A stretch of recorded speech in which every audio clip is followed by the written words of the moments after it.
Saturday morning mga kapiks. Ayan for today's video. Yun nga Sabado. So labahan day na naman po tayo. Then yung mga bata tulog pa po dahil walang pasok. At makulimlim na morning mga kapiks. Makulimlim na morning. Punta po tayo sa balon dahil mag-igib naman po ako ng tubig para gamitin ko po sa paglaba mga kapiks, at sobrang tahimik pa po dito sa ating mga kapitbahay dahil tulog pa din. Tulog pa yung ibang tao. Buti na lang hindi pa po nagpa-music si Tito, so wala pa tayong makukuhang music.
Yan, nakapagbabad na po ako ng labahan ko mga kapiks.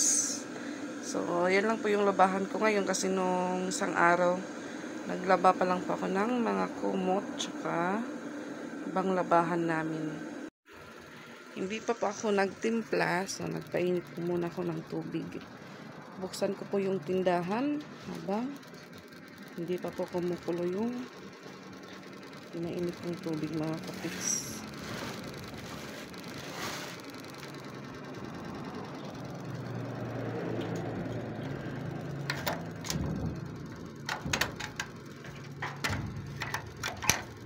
Tulugan pa po yung natin.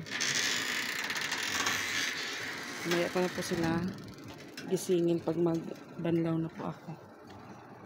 So ngayon, tulog lang muna sila mga kapiks.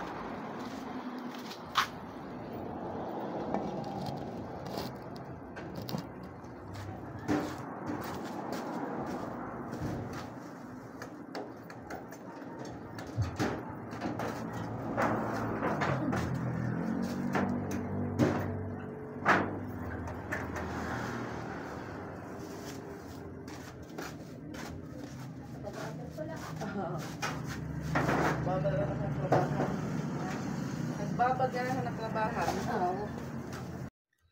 Ngayon din pala yung portfolio day ng mga bata mga kapiks. Pero yung kay Ate Ezra, sabi niya kasi kahapon, mama, daw portfolio day nila ngayong araw, pero hindi pa daw magkaano yung teacher nila dahil hindi pa daw kompleto yung mga grades nila. So bali baka magpaibang araw na lang po yung guro ni Ate Ezra para makita po namin yung mga card nila. Tapos yung kay Patricia naman po, busy daw yung teacher niya dahil may seminar daw ng 3 araw. So kahapon ng hapon di niya sana gusto pumasok dahil yun nga, hindi daw yung pasok nila, hindi daw regular kasi yung mga teacher din po busy dahil last day po kahapon ng buwan ng Gika. So, wala naman po siyang damit na pang Filipiniana. Tapos, hindi po hindi si Patpat sa ganun. Okay lang po dati si Ate Ezra, napapasali ko pa nung grade, mabot po ng grade 3. Pagdating po ng grade 4, hindi na po din sumali si Ate Ezra. Gusto ko man, pero ayaw naman po ng mga bata. So, si Patpat po talaga mga kapiks, walang hilig sa mga ganyan-ganyan. Sabi ko nga sa kanya, sumali ka para masanay ka din minsan, hindi puro hindi lang, sabi ko sa kanya.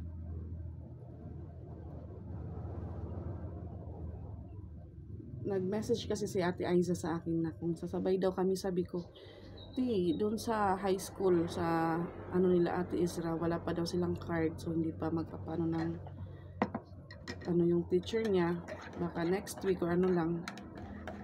So may ano pa naman po si Ate Aiza, bali yung anak niya po is dalawa na nasa high school, yung isa grade 11 na siguro yun. So doon na lang po siya pumunta, yung kina Ate Ezra, baka sabay lang din naman kami ulit next week kung kailan ba magpapatawag yung teacher niya. Yung guro po ni Ate Ezra, magka-announce po yun kung kailan na po pwede pumunta sa school nila. Tapos ganoon din siguro kay Patpat. May pusap ako dito. Nagabi po hinahanap dito. Iwan ko po saan galing. Yan. Hihingi po ng tinapay. Ito po yung guardian namin tuwing gabi, pero kagabi hindi po siya nag-duty. Iwan ko po saan to naglaray-laray kagabi.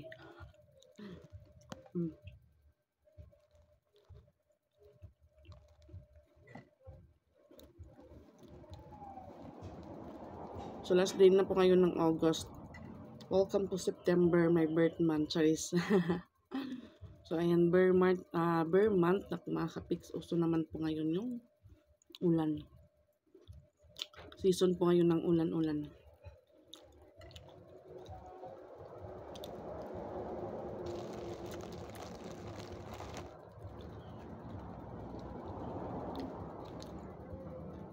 So sabi po ni Ezra kahapon, yung grades ko maliliit daw ngayon kasi may ibang mga long quiz daw na hindi ako kasi yun nga absent ako ng absent. Sabi ko sa kanya, okay lang, bawi ka na lang sa second grading. Kasi yung first grading yun nga absent po siya ng absent dahil inasma. So check up kami for 1 day, tapos pag naman pasok ulit, tapos absent naman. Natatiming siguro pag may mga activity. Doon naman po siya absent. Sabi ko po, okay lang, bawi ka na lang next time.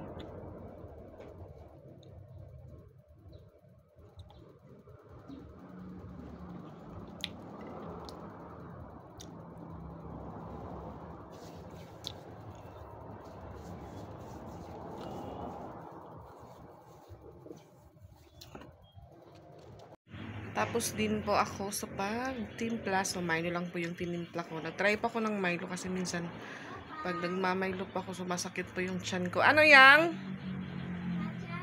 Didi agi luyo, bidi nga di agi luyo ka na. Islip pera ati. Nga di luyo agi.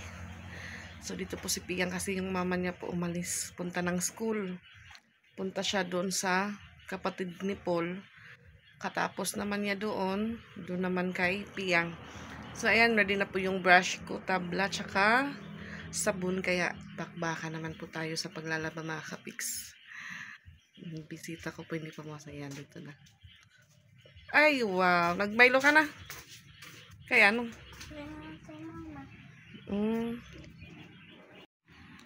Yan. Banlaw.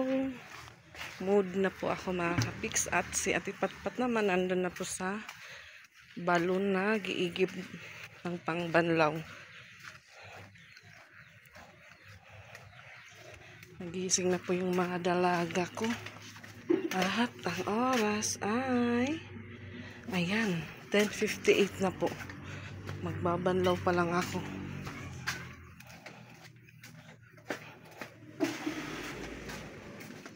Wow, si Patpat. Nandiyan na siya sa taas. Adi Pat, pwede Pat. Bugat.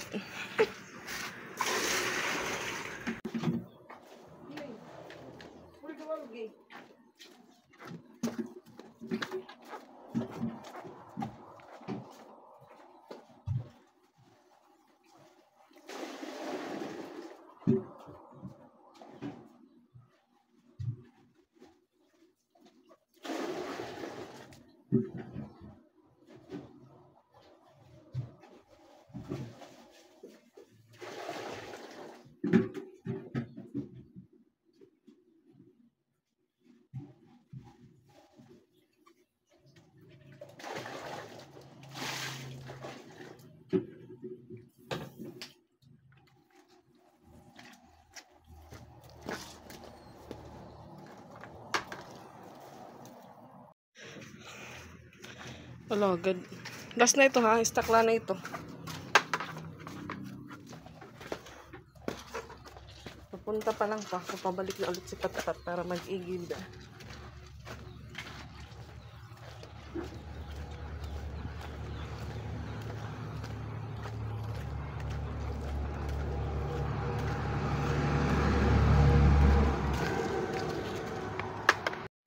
So ayan mga kapiks, katapos ko lang maglaba at katapos ko lang din po mag-award sa mga dalagita ko dito. Dahil pag hindi po inuutusan, hindi po kumikilos. Ayan po yung motor, may natirang tubig. Pinaliguan ko po muna para maging maganda naman po kahit hindi po siya nagagamit mga kapiks. Maging maganda at malinis. Yan, nilabas ko lang muna siya dyan. At yun nga ho, gumamit pa ako ng dryer dahil makulimlim na tanghali. Alas 12 na po, so punta po kami ng Fustanis ni Patpat. Bili po kami doon ng gulay. Gulay na lumpia, tsaka kung may kalabasa pa po, bili din po ako. May isda naman po kami sa ref, isda tsaka manok.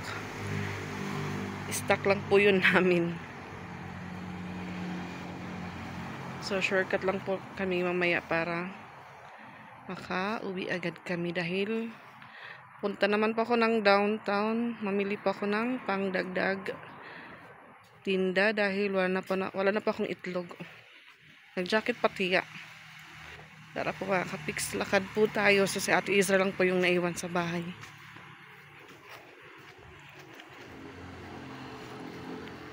Makulimlim na tanghali.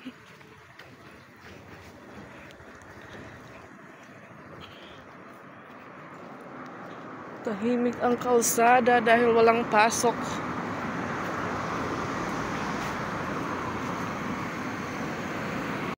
Dito po tayo sa likod ng car wash. Dadaan at ayan, may baka. May baka na naman. Saan tayo nito dadaan?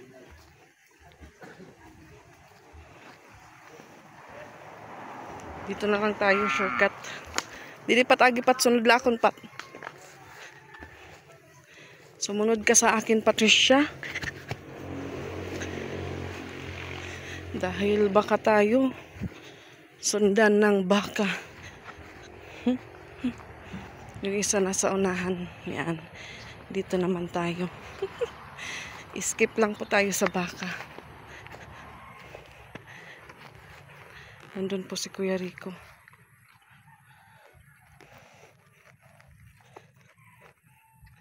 Ay, pinupunasan niya po yung motor ni Nika.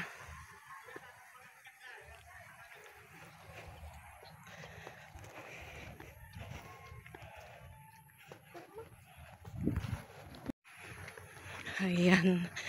Naka-skip tayo sa baka. So, hindi po masyadong mainit kaya hindi po kami gumamit ng payong.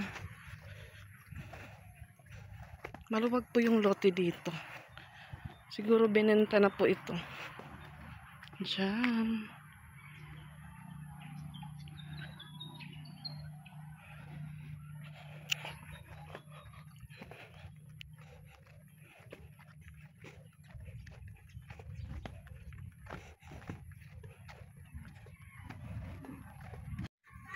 Ayan.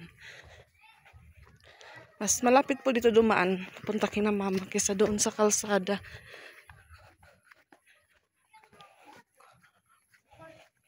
Kaso may ayam.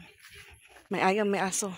So yan, dito na po tayo sa bahay ng pinsan ko at naubusan pa ako ng lumpia. So magluluto po siya ulit mga kapiks. At ito po yung mga tinda niyang ulam. Kulang flavor pa. Dinuguan. Nilagang karni. Potang ako, adi. Umulo ko. Munggo. Lumpia, hotdog, and paksiw. Ano itong sauce na ni lumpia? Yan po yung pinsan kong gwapo na kalbo. Magluluto po siya ulit ng lumpia. So, punta muna kami kina mama. Tanapat. Balik na lang kami. Time? Bahala ka nila. Tanapat. Pat, dali na. Babalik ka lang tanong ko. Hindi ka man ko na napautang. Sabi ni Pat libre. Hoy, nabayad ako. Pabarangay ko lugod ikaw. Hindi ka napautang. Yan, dito naman po tayo sa tindahan ni Mana Losi. Karubasa tingin ko an. Karubasa nala. Kanang pera pa ito ng karubasa. Usa ka takos. Munghi. Yan naman, munghi.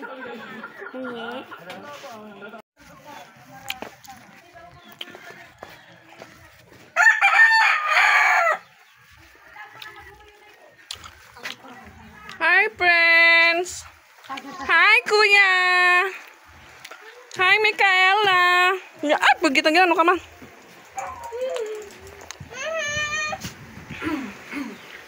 Hi to our beautiful Kuya. Hi, Mani. Uy, damo ito yung lumpia siya naubos. Hi, Mani. Ito balay.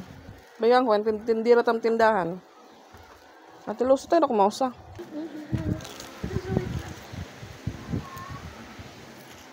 Ano kay? Good. Very good. So, ayan, nakauwi na po kami dito sa bahay, mga kapik. Sumabay po kami sa kuya ko. Dahil yung trabaho niya po is nandoon sa Rainbow. So, may motor naman po siya. Kaya nakihits po kami sa, ayan, kain po tayo. Yan po yung lumpia ang nakabalot ako ng plastic. At gulay po na karabasa. Then, dinuguan. Try na kami.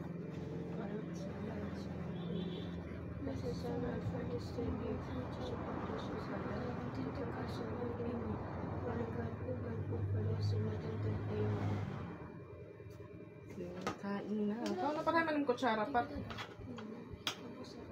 Sige na. Kamay yung tubig.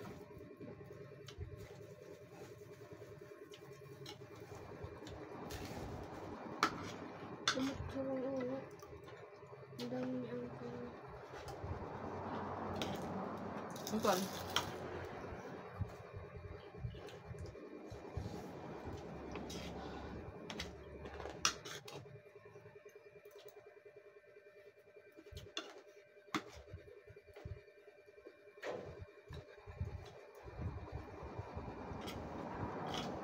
Muna, tutulungan ko lang sa rin mo. Nagpakalumpia. Kasi sulog yan. Kutsara mo, bakit nang yapilap?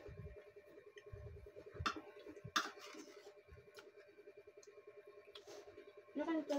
Saka na yung nakahan ako. Enjoy mo. Hindi ba pa ito surap? Labi pa tubig.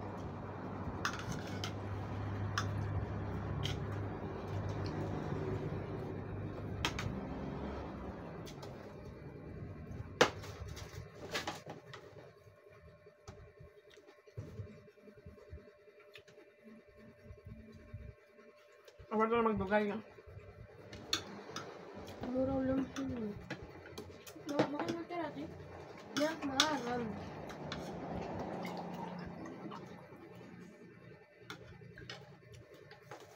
Ay, naman katubula.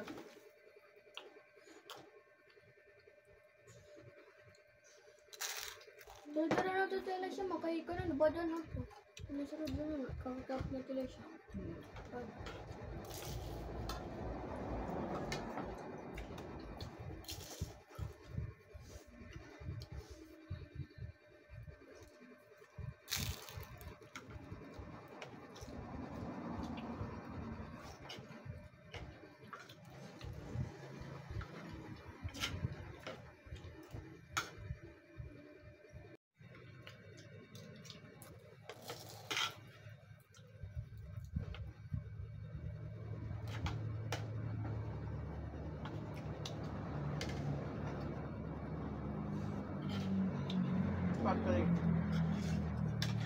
Ano na pagkatulong pagka para kumain ka mo yung kalabasa.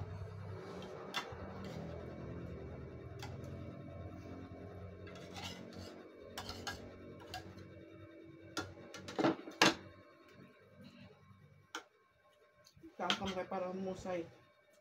Karay lumpia, ray. Kaang karay. Lumpia. Utan.